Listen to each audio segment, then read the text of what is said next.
আজকে আমি এমন কিছু কথা বলবো, সকল বন্ধুরা চমকে যাবে। দেখো, হিন্দু মতে আমরা নানা পুজো বা নানা দেবদেবতার পুজো আমরা দিয়ে থাকি। কোন দিকে কোনটা রাখলে শুভ, কোন দিকে কোনটা রাখা যাবে না, অশুভ, সেটা কিন্তু আমরা কেউ জানি না। তো আজকে কিছু ছোট ছোট টিপস বলবো, সেটা হয়তো তোমাদের অনেকেরই কাজে লাগবে।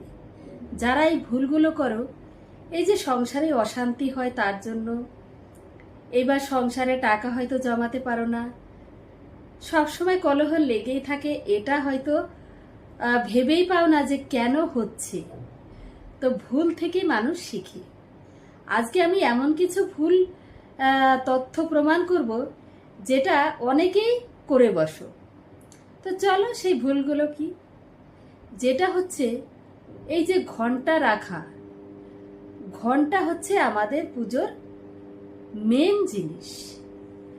ঘন্টা কখন বাজানো উচিত, ঘন্টা কোথায় রাখা উচিত, আমরা কিন্তু কিচ্ছু জানি না। প্রদীপ কিভাবে রাখা উচিত, প্রদীপ কোন দিকে দিলে আমাদের শুভ, কোন দিকে দিলে নেতিবাচক কাজ করে, কোন দিকে রাখলে ইতিবাচক কাজ করে, সেটা কিন্তু আমরা কেউ জানি না। তো আজকে চলো কিছু জেনে নেওয়া যাক সে আসল রহস্যগুলো কি। তো এই যে বলে না, ঘন্টা হচ্ছে পুজোর মেন জিনিস। ঘন্টা আমরা যখনই বাজাই না, চারিদিকের সবকিছু পরিবেশ একটা আলাদাই মানে ফিল করে।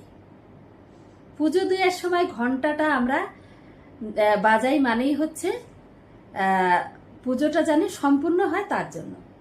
শুরু করি কিন্তু ঘন্টা বাড়ি দিয়ে। তো এইবার আসি, ঘন্টাটা রাখা যায় কোথায়। ঘন্টা রাখার নিয়ম হচ্ছে নাক বরাবর।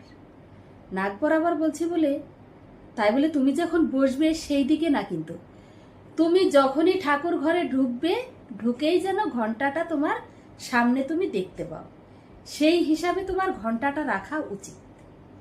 এইবার বলি যে ঘন্টাটা কবার বাজাতে হবে আর ঘন্টাটা কখন বাজানো উচিত, কখন বাজানো উচিত না। এবার আমরা জানি ঘন্টার আওয়াজ যেহেতু শুভ, তাই আমরা যখন তখন সবসময় ঘন্টা বাড়ি দিই, এটা কিন্তু করা যাবে না। ঘন্টা বাড়ি দেওয়ার নিয়ম হচ্ছে সকালে বা দুপুরে। সকালে যখন ঠাকুর জাগাবে তখন ঘন্টা বাড়ি দিয়ে ঠাকুরকে জাগাতে হবে। আর ঘন্টা যখন দুপুরে পুজোতে বসবে, এইবার